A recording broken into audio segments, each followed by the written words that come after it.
Welcome back to Evolving Waves, where we ride the tides of adversity to reach the shores of success.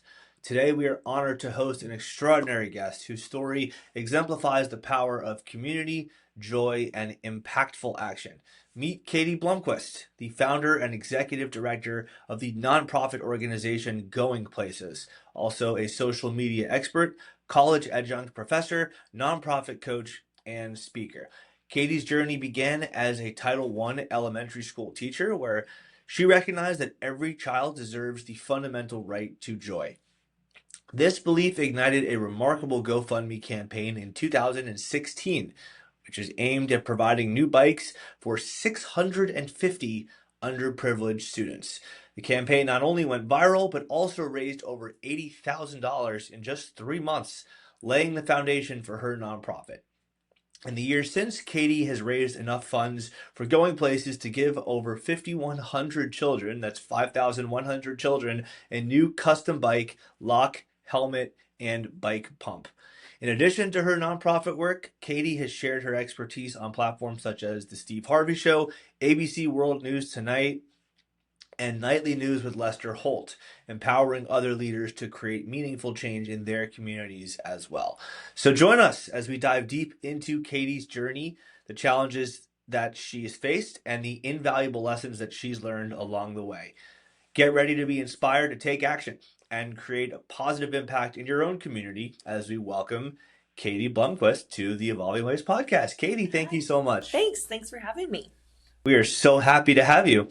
And before we get in to the crux of our episode today, got to quickly shout out our sponsor. Today's podcast is brought to you by Stingray Branding, a national lead generation focused marketing agency that helps businesses generate an ROI from their marketing efforts by helping them get branded, get identified, and get results. Learn more about Stingray Branding at their website, stingraybranding.com. So Katie, thank you so much again for taking the time to get with us today. We're recording this in the morning. How's your morning going so far? Good. Got up at 5, went to the gym, and it's been good. Good. Yeah, it's 9:30 in the morning and we are already very accomplished. I love it. So let's start at the beginning. Tell us about your experience as a Title I elementary school teacher and how it shaped your perspective on the joys and challenges faced by underprivileged children. So I always say, actually, any Title I teacher will tell you that you don't become a Title I teacher because teaching is your passion. It's not about that. It's about being passionate about that population of children. It's about being maybe the only hug they get in a day. It's about, having that additional impact that is far beyond, the guided reading table. And so, but with that comes, it's a lot of stress. I mean, if you know, is kind of what they say. It's another level of stress because the behavior is so wild in the classroom. I mean, there was second graders that were drinking mini bottles in the bathroom at 7 a.m. I had a first grader bring a 10-inch bladed knife to school. I pulled out of her backpack. It's another level. I mean, I could sit here for 5 hours and tell you stories that would blow your mind. A knife. Yeah. Like a weapon. She's like 6 and 7. Like, yeah. I mean, I literally could tell you stories forever about the behavior. And, it's the kids in that when the first graders get angry, they throw chairs across the room. I didn't do that in first grade. You didn't do that in first grade, I'm assuming. But that's because that's not what I saw at home. They model, you model what you know. And so that is just a window into what their home lives are like.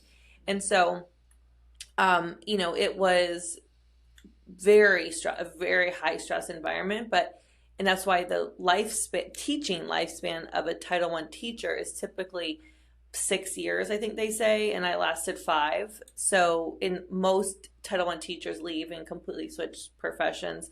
Some don't even make it past the first year because it's so difficult.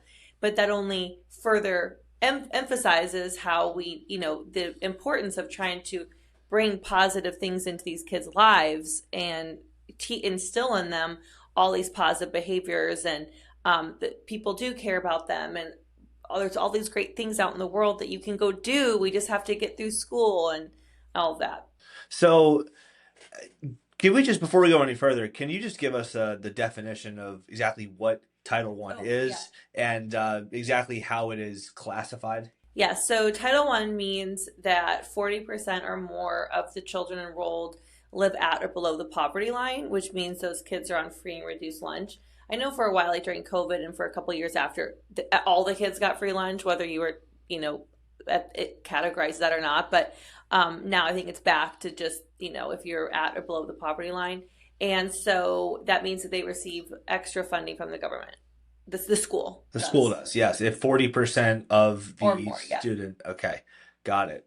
Awesome. So what prompted you to start this GoFundMe that we're going to be talking about? Yeah. How did this get going? What was it about exactly? And how do you go about providing bikes to children? And what were your initial hopes when you launched it? So there was a little boy in my class, Jawan, who inspired this. I would take him out after school and on weekends, and just he was, someone who learned long ago if he stalled long enough, the subject would pass, and he got away with doing no work. And so I was trying to bond with him and earn his trust and get him to do his work. And I just kind of realized eh, I'm going to show him all these things out there in the world that you can go do and that are so cool, but we have to get through school first. And so we started going and doing fun adventures on weekends and after school. Sorry, I keep hitting this microphone. And we, on his birthday, which is May 17th, so it's coming up, we went and did a bunch of fun things and ended at Walmart, where I was letting him pick out a few gifts. And the gift he asked for was a bike. And I couldn't afford it. I'm a teacher, so I was thinking oh, I would $20 gift is more what I was thinking. And I just couldn't stop thinking about the bike and how I, grew up with the bike, and I'm sure you guys did. And it's kind of this classic rite of passage thing every child experiences. Our great grandparents, we see black and white photos of them with bikes. And so I started asking around other kids in my class, wondering, is it just him or is it other kids? And I came to realize that it was really none of the kids. And I asked, well, do your older siblings? And they said, if they did, it was an old hand-me-down, it was rusty. Basically, no was the answer. So someone had suggested maybe I do a GoFundMe just to get Jawan a bike. And I thought, well, no, because someone will fulfill that in 5 seconds of posting it. What more can I do? If I'm going to go the GoFundMe route, I want to have a bigger impact. And I just couldn't bear to leave anybody out. My whole school, it was 95, 98% of the kids lived at or below the poverty line. And so I was like, let's go big. So I did, I launched this GoFundMe the day after Labor Day. And I was in my pajamas watching Friends on the couch, and I pressed go. And it quickly raised over $1,000 in the first 24 hours, which was so much money to me. I had no idea what I was doing. I had no idea where this was going to go. I thought, I'll just keep doing it till it works, till it happens. And it went truly, truly viral. How does a GoFundMe campaign like that go so viral? Who were the catalysts in helping it get that kind of traction? So I treated it like a second full-time job. Every night I would work until midnight, just tagging every bike magazine there was on, on Twitter, on email, on all social media, just tagging them, emailing every radio station in South Carolina, just trying to get somebody to pick it up.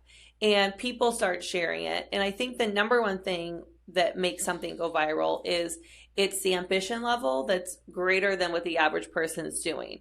Had it just been for Jawan or just for my class, it wouldn't have gotten any traction because it's not a wildly ambitious thing. But when you're trying to get 650 kids a bike, that's what I call the wow factor.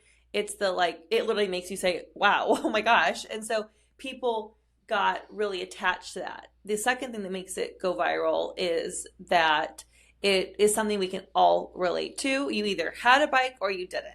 And most of us did, and we take that memory for granted.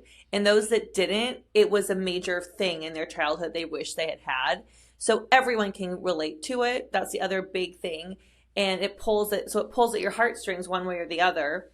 And then So those are the two first things that kind of made people start sharing it and all that stuff. So then through GoFundMe had a back to school contest, and anyone that had a campaign that was related to your school at all in any way, whoever could raise the most in a certain amount of time, a time frame, would win $10,000 for their school. So it wasn't towards your campaign because you know obviously had raised a lot of money in the time frame, so your school benefited. So I won that, and I won $10,000. So there was a huge check presentation at my school, and you know, the superintendent came, and every single local media came, including the Post and Courier. Post and Courier wrote an article, and then a lot of TV producers started seeing that and picking it up. So the Steve Harvey show called, and I'm sorry, before that, TJ Maxx and Twitter, they also saw it, and there was a campaign where they picked 6 women doing incredible things across the U.S. Each person got their own 2 weeks where they had like Miss America and all these people tweeting, and they raised all this money for us through that. And then also simultaneously the Steve Harvey show saw it, and then I was a guest on that show, and then the Ellen DeGeneres show was calling, Oprah's network was calling, Rachel Ray's network was calling. It was in Time magazine, like it went not just like TikTok viral, like national media viral. And it was crazy. TikTok didn't even exist then, but it was the 2016-17 school year. But it was wild, absolutely incredible. So I feel like if everyone could launch a campaign that would go viral, everyone would do it. The problem is that there's a lot of work, there's a lot of difficulty, and I'm sure that there are some moments where maybe doubt kind of crept in, like, this is so hard, this is so difficult, it's just not getting the traction that I thought I was going to get at first, before you got to this point where you have Oprah and Steve Harvey reaching out to try to connect with you. So can you talk a little bit about some of those earlier challenges, and maybe were there moments that you kind of wondered why you were doing this at Well, first? I actually didn't experience that because it went viral immediately. So Wow. to me, it was like so easy, which is, I know, very rare. I also didn't go into it expecting it to go viral. Things didn't go viral really back then because social media wasn't what it is today. Like I said, I don't think TikTok was like a thing then. It was going viral wasn't people's goal.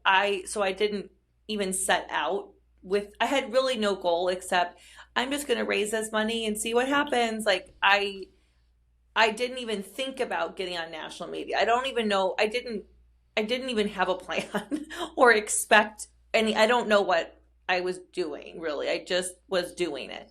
And so it kind of was a surprise that this happened, and it was crazy how it kept building and building. It was snowballing. Like, my mom called that you have to go to school Ellen ready every day because the Ellen show was calling, and like I had to come with full makeup on ready every day because media was at our school constantly. It became a regular thing that these kids would just see. It was such a parallel universe that I was living in, where I'm just like this teacher, and then this person that's like also at recess being interviewed by CNN or HLM, which is CNN's sister network, live. It was just in my classroom. It was just so crazy. So I did experience what you were talking about, though, when I transitioned from a GoFundMe to a nonprofit.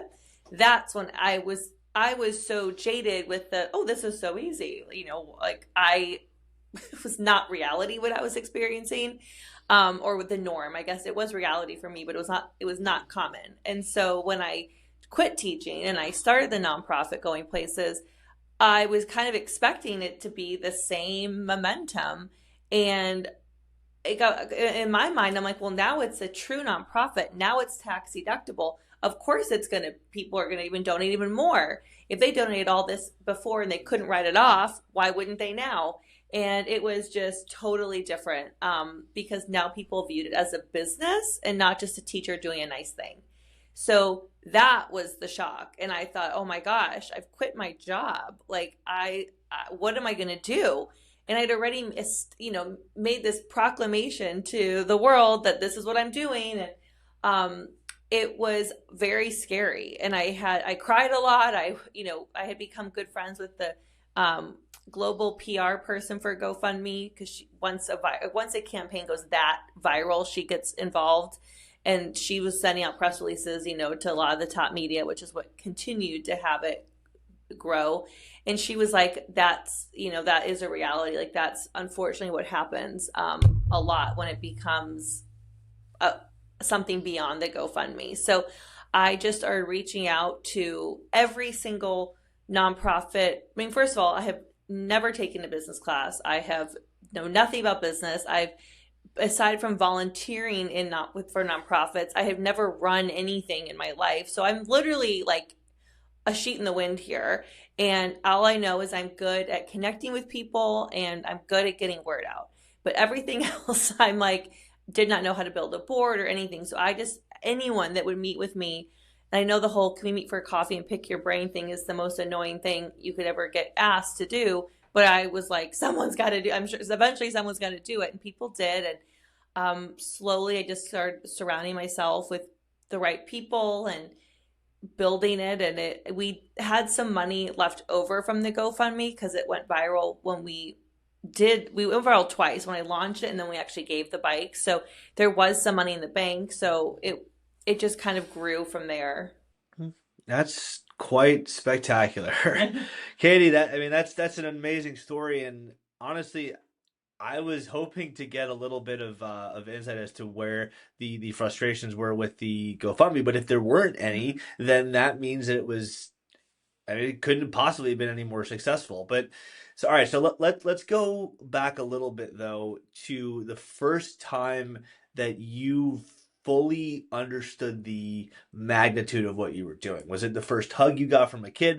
Was it when you handed the first bike to Jawan? When was that aha moment for you that this was something special? When it first national media called, that's when I was just like, oh my gosh, like this is people are getting it. Like people, this is like I'm onto something with this idea of joy, and that this is something that every kid. I mean, my GoFundMe was called "Every Kid Deserves a Bike." It was super simple and straight to the point. And when I still didn't quite get it. I thought it was still just I won the GoFundMe contest. We got my school a check. This is really special. I kind of assumed that's as far as it would go. Like I thought it was a huge deal when the Channel 2 news came and I was on the local news. I thought that would be it. I had no idea how much bigger it was about to get. And it was the Steve Harvey show when they called. That was just like, oh my gosh. Steve Harvey is that kind of presence that tends to make you realize you've made it when you share a stage with him. Yeah. That is special. I mean, also, what to have Ellen DeGeneres as producers called, Sure. like, that was another, and unfortunately, she does not, I had already been on Steve Harvey, and she will not have you on if you've ever been on it, if your story's been on anything else. And so that would have been an even bigger audience, and I didn't know back then to, like, how to play it against each other, be like, well, they're calling it, like, I just Leverage. Yeah. I mean, obviously, I'm extremely grateful. Steve Harvey was amazing, and it's what made it get to where it went. But I didn't know. I was just going with anything that came. I was like, sure, sure, and like the whole TJ Maxx and Twitter thing.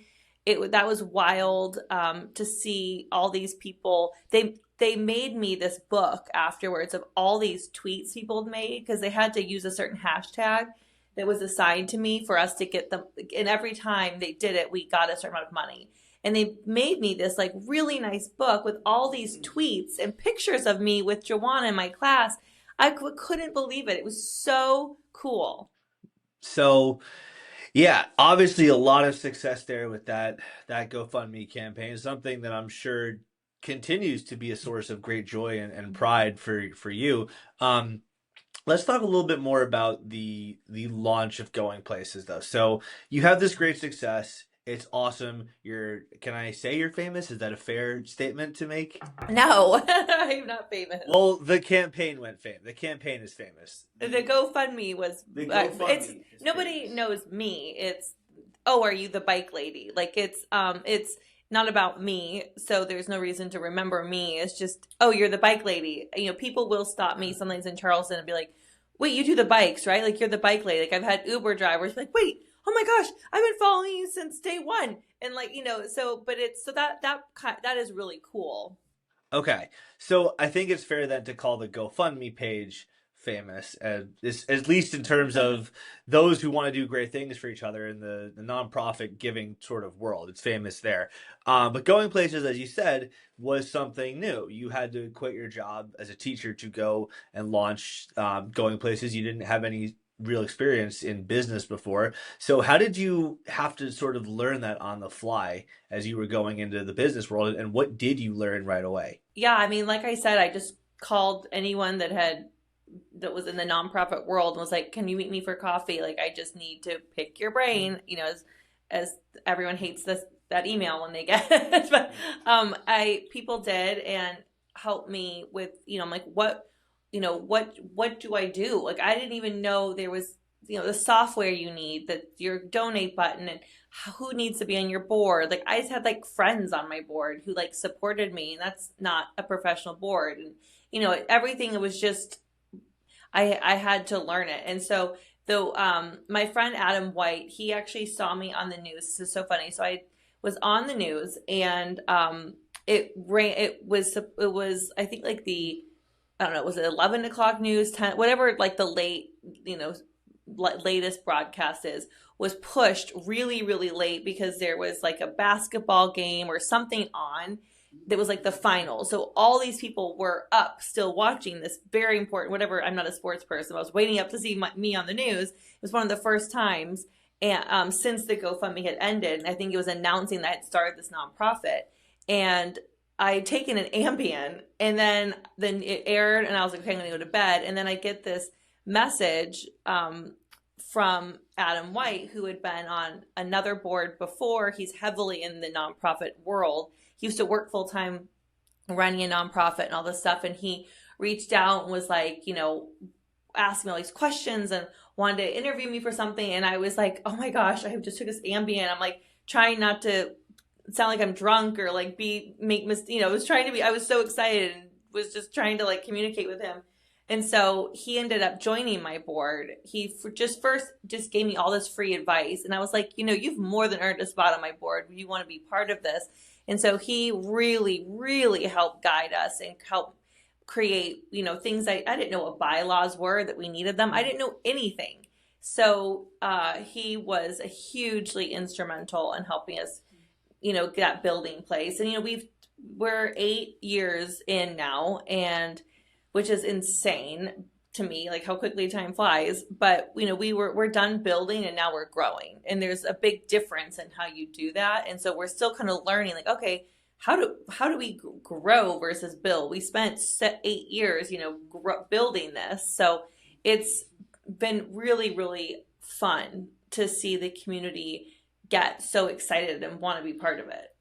So Going Places is now in year number 8. How does Going Places in its 8th year compare to Going Places in year 1 and even in year 4? Where's been the growth like? So the first thing that I really notice is with our gala coming up. We have a gala May 17th, and this is our 5th year doing the gala. And all the years, last year was, I would say last year and this year were the biggest difference in ticket sales, sponsorships. In the first years, it was all individual tickets, and we were like desperate for someone to buy a table, and a board member ended up buying like a couple tables, but we weren't just selling them. Like, I didn't have this audience, this network yet of people that were like, we're coming to this gala and we're going to spend a lot of money. So it was just so watered down. And then this year 5, we sold out in our tables in a day and a half. That only left us, because we had so many of them, it only left us with 20 individual tickets to sell, and those sold out in less than 24 hours. And it's just crazy, like how last year I was looking at my Facebook memories, and I'm still we always do it the third weekend of May.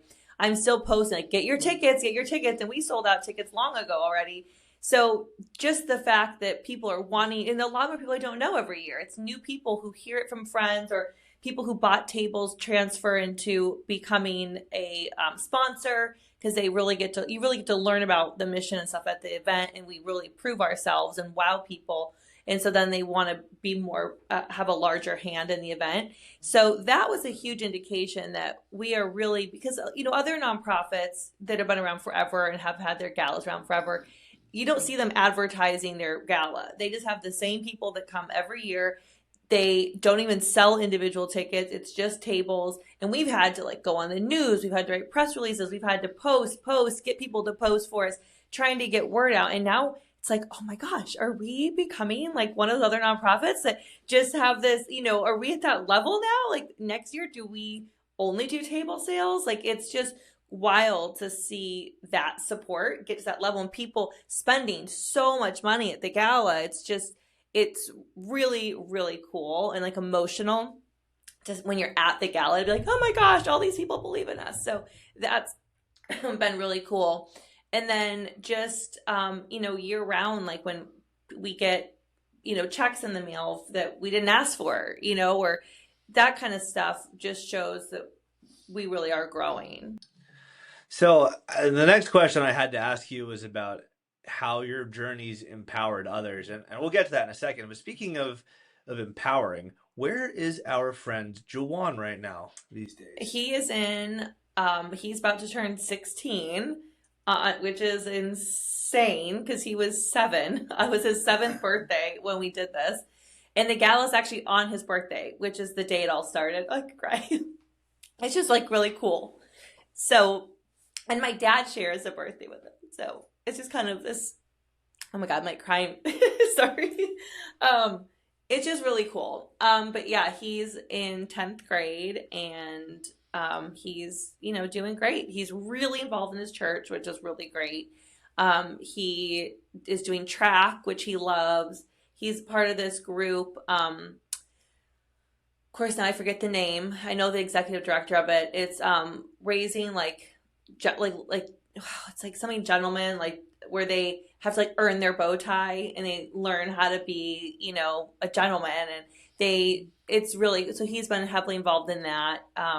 And he's just good. He's good. He's just very sweet. He always is like, how are you doing? What's new with you? And my parents are really close to them too. So whenever I go see him, my parents always come too, and we always take him out for lunch or whatever. And he asks questions, asks us about our lives. What 16-year-old boy does that? And he's done that even when he was 10 and 7. He would be like, what's new with you? And that kind of stuff. Just very thoughtful, very sweet. I mean, that's just a fantastic story in itself. You were the one who's been driving this forward, but that's a great story in itself. I don't know, maybe we could have him on this show sometime and you could talk about his growth and his development. Yeah. Because that's an awesome thing that you did for him. So let's talk more broadly now about how this initiative that you took about starting a GoFundMe to going places, being 8 years old now. How have you seen it empower others in the nonprofit world? I think it's just shown what I've always tried to show people is one person really can make a difference. You don't need, it's never going to be the right time to start anything. You can find people say that about marriage, having a baby, it's there's never a right time. There's always an excuse, right? There's always something coming up. There's always whatever. So it's just do it. You got to put effort into it, and you have to I have worked way more hours than the average person, but I think most entrepreneurs, because this is a business too, understand what I mean when I say that. But even if most people, when you start a nonprofit, have a full-time job, they can't just quit their job like I was able to and start running it full-time because we had the seed money. So you have to treat it like I did my GoFundMe, like a second full-time job, and work until midnight and put every ounce of energy into something to get it off the ground. But, you really can. I was a nobody. I had no network. I had a very small group of friends, that were teacher friends. My life was so different than it is now. So I still did it. So you don't need this huge network or this huge social media presence. You just have to get the word out there. Find what your wow factor is. The thing that's going to stand out against others and make people want to share it and donate to it. Yeah. So one of the things you mentioned was how there's a power in being able to give a kid a hug who's never Mhm. doesn't have the ability to get that at home or from anywhere else. So from that to handing the kid the bike to just being able to see their growth, like Jawan noticing how he's involved in his local church and doing track at his local high school, things like that, I'm sure are all some of the most joyous moments you can experience in your life. So how would you say that you seeing the joy that you've given others, how has that impacted your life and the lives of those who are directly around you? Yeah, it's really cool to see, people, and it's not everyone wants to start something. Not everyone's meant to, let's say, be a leader in a nonprofit world, and that's fine. But if you create a path and give them things to do, it's shocking how, in a wonderful way, how many people will do it.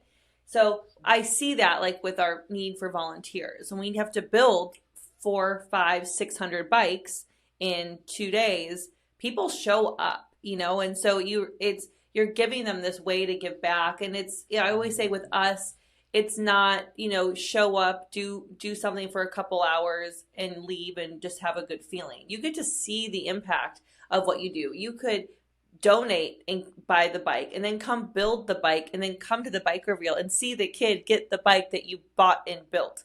It's extremely full circle. And, not everyone can give money, and that's fine. Not everyone wants to build a bike. That's fine. Like, there's so many ways you can help us. You can come to our gala. You could be a sponsor. We have a new fundraiser in October that's called Tour de Joy, and it's a family friendly bike ride family festival. You can come ride a bike. You can come build the bike. You can come to the bike reveal and help set up and pull the tarp off and surprise the kids. There's so many ways to give back. And everyone feels kind of connected with helping in one of those ways. So you can see how good it makes them feel and empowered it makes them feel. And that's a great feeling too. It's not like I'm inspiring everyone to start a nonprofit because that's unrealistic. It's the being able to be part of it and giving them this power in giving back that I think is such a powerful and great feeling. So what kind of advice would you give to individuals who are facing their own style of adversity, whatever that may be, in their own lives or endeavors, especially among those who are looking to create positive change in their communities? What advice would I give them? I I mean, I guess I'm not really sure what you mean. Like, what is? Well, so if someone is trying to create a great initiative for their community or their local society or whatever it may be, and they're trying to make something good happen, and they're doubting themselves, they're struggling, they're stressed out, they're up till 1 in the morning thinking about it, and they're just not able to put the pieces together for it, and they're just wondering, why am I even doing this? Should I even continue, or should I just abort and go do something else? What advice do you have to give? Oh, yeah, because I mean, with everything, there's highs and lows. Everything in life. It's if you're on a high streak and everything's working out, right around the corner, it's going to feel like, the world is against you, and that we've had that a lot. Like everything. It's this, like I said, is a business. Every entrepreneur knows their business goes through great years and really crappy years. And last year was the worst year Going Places has ever had. I mean, we did better during COVID. It's just one of those years. It was an election year. Giving was down 15% across the board. It was just a really tough year. And that some of these seasons last longer than others.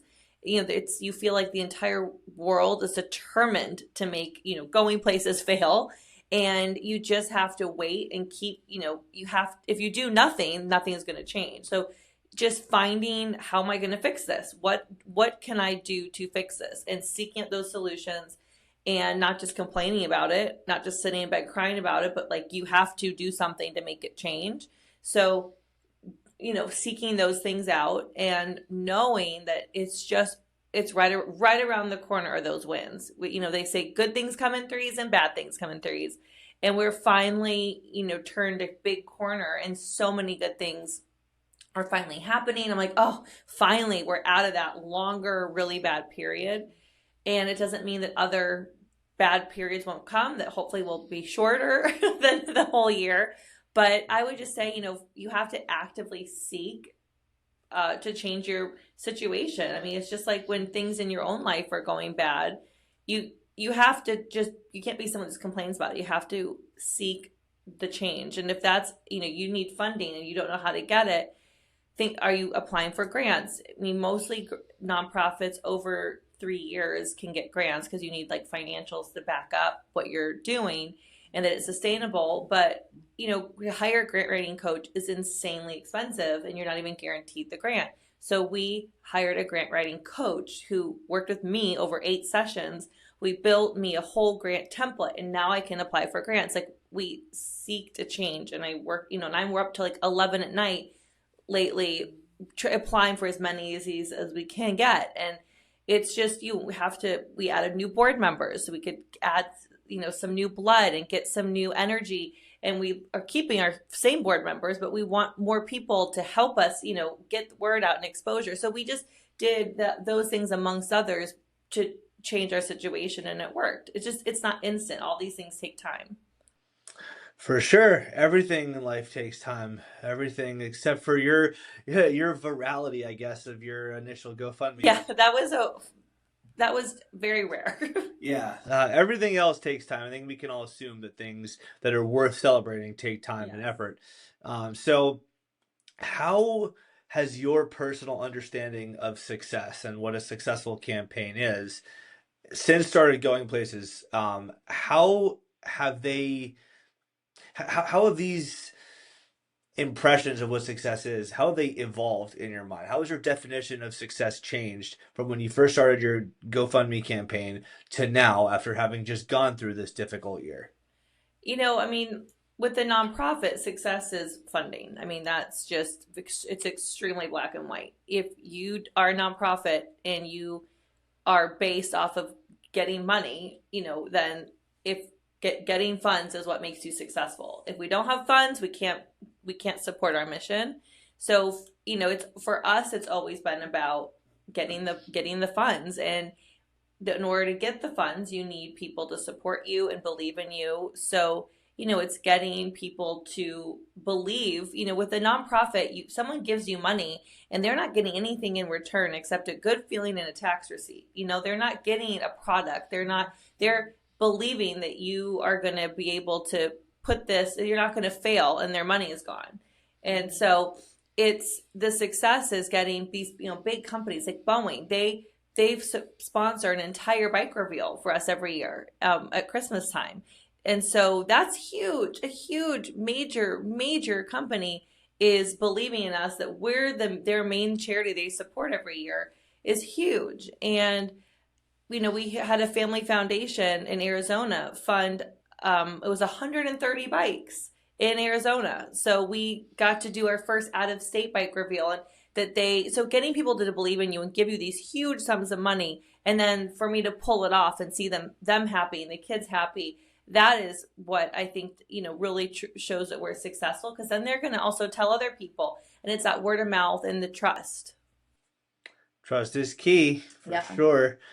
So where can people learn more? Where can people donate? Where can people go to help you at Going Places? They can go to goingplacesnonprofit.org, and they can go to our social media is updated quickest with what's going on, but our donate button is on social media and it's still on our website. On Instagram, it's going_places_nonprofit, and on Facebook, it's Going Places Nonprofit. And what lies ahead for Going Places? What's next for you guys? So we have our gala May 17th, and that really determines the majority of the funds we have, how much we'll have to do schools in the fall. So hopefully we raise a ton and we're able to do a bunch of schools in the fall and the winter. And then we have our big first Tour de Joy, which is our big family-friendly bike ride and festival, October 11th. I know it's a football, time, so we do have multiple TVs, a game center, game lounge with open bar and all this stuff. So there's no excuse. It's, bounce houses and lots of fun kids stuff as well. And then bike reveals this November and December. Awesome. Well, as we wrap up today's episode, please be sure to remember, especially in the face of such an amazing story here, that in the face of adversity, whether that adversity comes in the form of doubt or just long, difficult nights or difficult years, even for as you have for going places, remember that in the face of any kind of adversity that you may face, there is always the potential for growth, resilience, and success. So be sure to join us every other Monday as we continue to explore more inspiring stories of overcoming challenges that eventually help you thrive in your journey in life. Katie, we're so grateful for your Thanks. time. Thank you so much for coming. Thank you. We appreciate it as always. Thanks.